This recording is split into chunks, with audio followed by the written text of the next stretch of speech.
Why being an entrepreneur is so crucial to the future of work.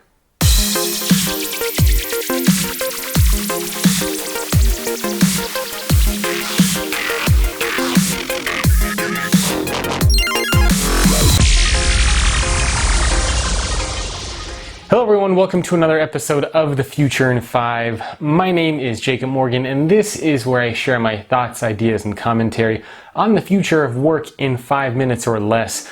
I'm finally back home in the Bay Area after being on the road for just over 2 months now, so it's good to be back home and have access to my camera and be in front of my little bookcase here.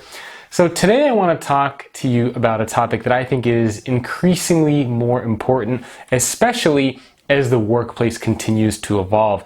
And that is this idea of being an entrepreneur.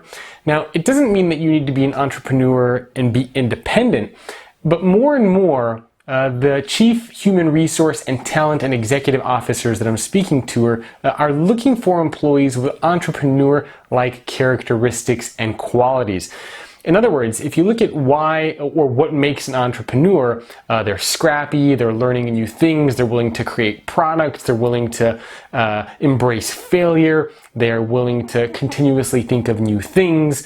I mean, these are very, very important qualities, not just outside of organizations, but also inside of organizations.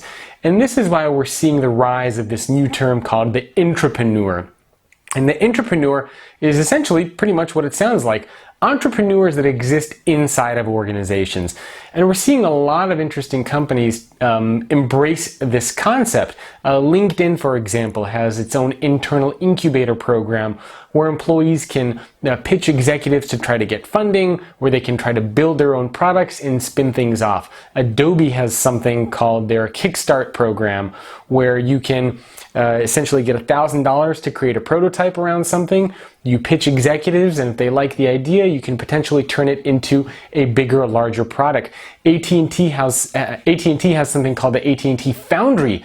Again, similar concept where employees can pitch ideas, experiment with new things. DreamWorks is doing this. Cisco has something like this. Again, LinkedIn, Google is very famous for doing something like this. And so the trend that we're seeing is that organizations are starting to break away from this idea of the traditional employee. In other words, they don't just want somebody that's going to show up 9 to 5 and do what they're told, and that's it. More and more, I mean, granted, there is still a place for employees like that. But what we're starting to see is this very interesting shift for organizations where they're starting to care much more about these entrepreneurial-like qualities and characteristics and tendencies.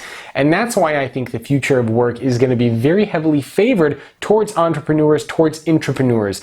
People that have that mindset, that mentality of trying new things, of embracing failure, of being scrappy, of willing to innovate, of willing to challenge the status quo, of willing to really just go against the grain.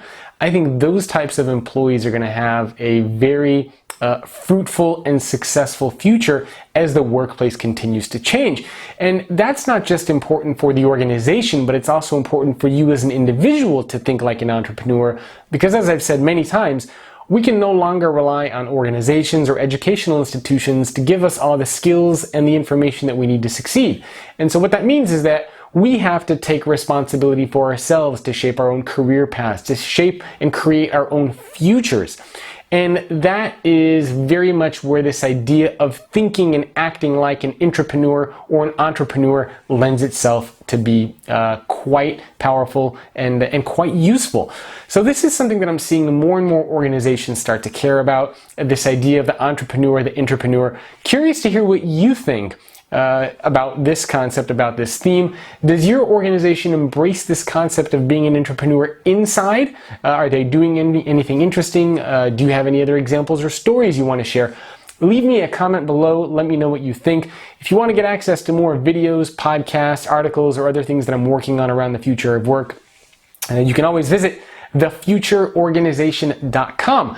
If you're interested in sponsoring this series of content, which includes videos like this, podcasts, newsletters, and a bunch of other stuff, tends to reach tens of thousands of people every month, then you can send me an email, jacob@thefutureorganization.com. And as usual, you can connect with me on Twitter. My Twitter handle is @JacobM, and I hope you subscribe to the channel to get more videos on the future of work in the Future in 5. I'll see you next time. Hey, are you interested in the future of work?